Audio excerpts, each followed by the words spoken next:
Salam, puji Tuhan, Bapak Ibu Saudara yang dikasihi oleh Tuhan. Kita belajar lagi firman Tuhan.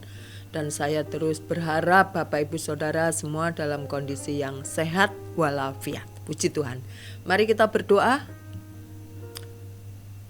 Bapa di dalam surga, kembali kami datang kepadamu saat ini dan Engkau memberikan hikmat kepada kami supaya dalam proses pembelajaran kami mengerti apa yang menjadi maksud dan tujuan Tuhan dalam kehidupan kami, supaya hidup kami senantiasa dipenuhi oleh kebenaran firman-Mu.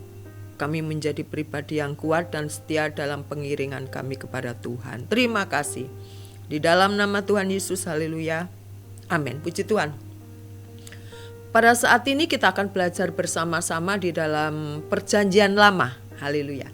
Perjanjian Lama kita belajar di dalam kitab Hagai. Kitab Hagai Bapak Ibu ya.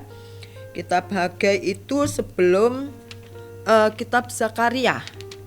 Ya, sebelum kitab Zakaria, kitab Hagai, dan kitab Hagai itu hanya satu lembar saja, satu lembar.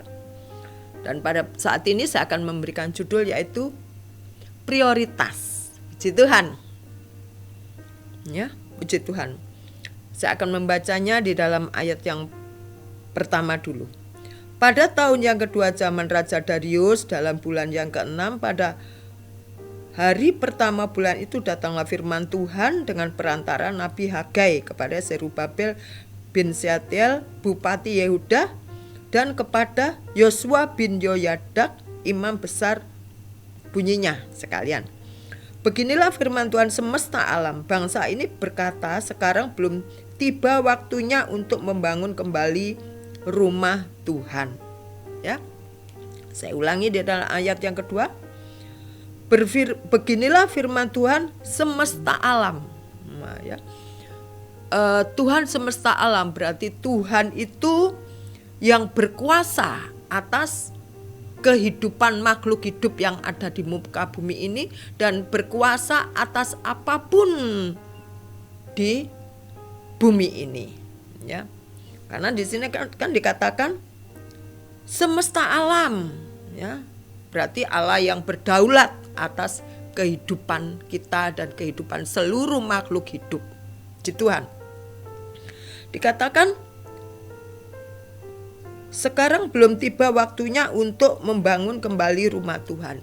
Nah, sesungguhnya Hagai ini adalah seorang nabi yang waktu itu dia tidak termasuk dalam orang-orang yang ditawan oleh Babel dalam reruntuhan rumah Tuhan yang dibangun oleh Salomo pada waktu itu.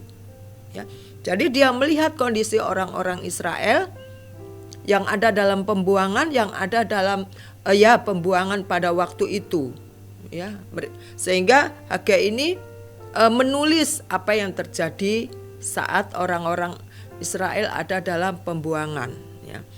Nah, ini kan menceritakan bagaimana bait Allah yang dibangun oleh Raja Salomo yang megah itu telah diruntuhkan oleh kerajaan Babel, ya.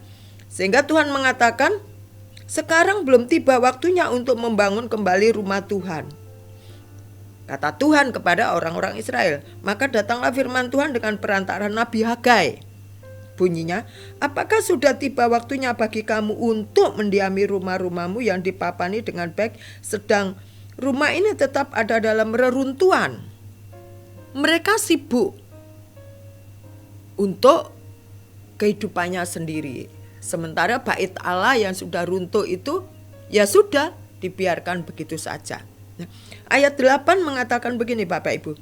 Jadi naiklah ke gunung, bawalah kayu dan bangunlah rumah itu. Rumah, ya. Rumah di sini hurufnya R-nya besar. Rumah itu, maka aku akan berkenan kepadanya dan akan menyatakan kemuliaanku di situ, firman Tuhan. Berarti ini kan menunjukkan bahwa bawalah kayu dan bangunlah rumah bait Allah yang runtuh itu. Ya, rumah Tuhan yang runtuh itu cobalah kamu bangun. Ya, jangan kamu sibuk untuk kepentinganmu sendiri. Lalu ayat ke-9, kamu mengharapkan banyak tetapi hasilnya sedikit, dan ketika kamu membawanya ke rumah, aku menghembuskannya. Oleh karena apa? Demikian firman Tuhan semesta alam. Oleh karena rumahku yang tetap menjadi reruntuhan, sedang kamu masing-masing sibuk dengan urusan rumahmu sendiri. Saya ulangi Bapak Ibu ya. Kamu mengharapkan banyak tetapi hasilnya sedikit, dan ketika kamu membawanya ke rumah dibawa pulang hasil kerjanya itu ya, atau upahnya di dalam dia beraktivitas itu, aku menghembuskannya. Ya. Menghembus itu kan seperti meniup gitu ya. Menjadi hilang. Oleh karena apa? Kata Tuhan. Ya. Oleh karena rumahku yang tetap menjadi reruntuhan, sedang kamu masing-masing sibuk dengan urusanmu sendiri. Bapak Ibu Saudara yang dikasihi oleh Tuhan, ya, ayat yang ke-9 ini jelas mengatakan bahwa orang-orang Israel pada waktu itu tidak menfokuskan atau tidak mempunyai prioritas untuk kembali membangun bait Allah, tetapi dia lebih mementingkan dirinya sendiri. Kamu mengharapkan banyak. Nah, ya, dia berharap, dia menggantungkan, dia mempunyai keinginan. Ya. Kamu mengharapkan banyak. Ya. Orang Israel menginginkan dari hasil kerjanya itu banyak, tetapi hasilnya sedikit. Ya. Dan ketika kamu membawanya ke rumah, aku menghembuskannya. Ya. Bapak Ibu, setiap orang, setiap kita beraktivitas, apapun yang menjadi aktivitas kita, tentu kita berharap akan memperoleh pundi-pundi itu banyak, dan kita bawa pulang juga, kita berikan ke keluarga kita juga banyak. Tetapi firman Tuhan mengatakan, aku menghembuskannya. Ya, menghembuskannya. Jadi kita kerja keras, tetapi hasil yang kita peroleh itu tidak sesuai dengan kenyataan. Di sini kita belajar dari kitab Hagai ini, ada 3 hal yang perlu kita pelajari dan kita juga mengevaluasi dalam kehidupan kita sendiri. Orang Israel ini tidak taat. Ya, tidak taat. Lalu orang Israel ini seperti tadi saya katakan, dia tidak memprioritaskan dulu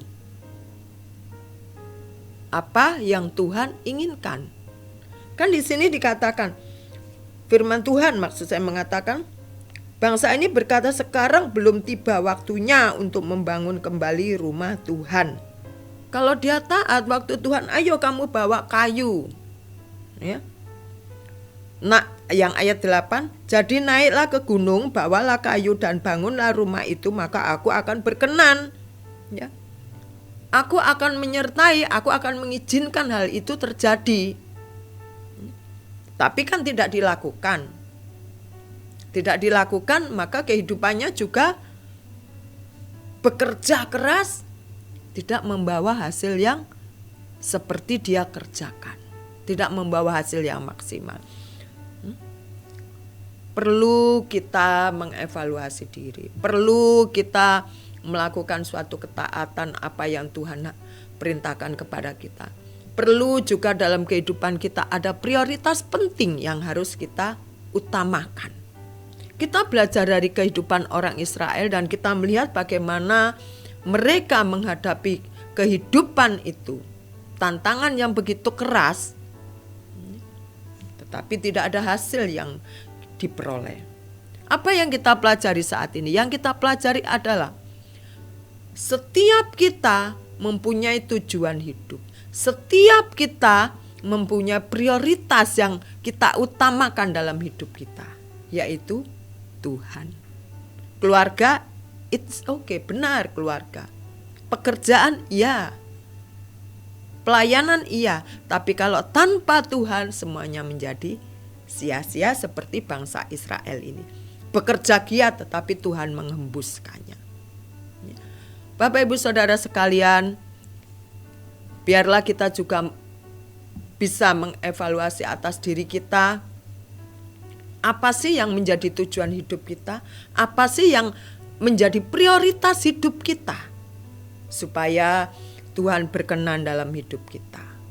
Kalau Tuhan perintahkan, taatlah, ayo kita belajar taat. Saya juga belajar seperti Bapak Ibu lakukan, taat. Meskipun taat itu sakit, meskipun taat itu tidak enak, tetapi bersama Tuhan kita bisa melakukan suatu ketaatan kepada Tuhan, karena Tuhan yang memberikan kekuatan dan Tuhanlah yang memampukan kita untuk menjadi pribadi yang kuat.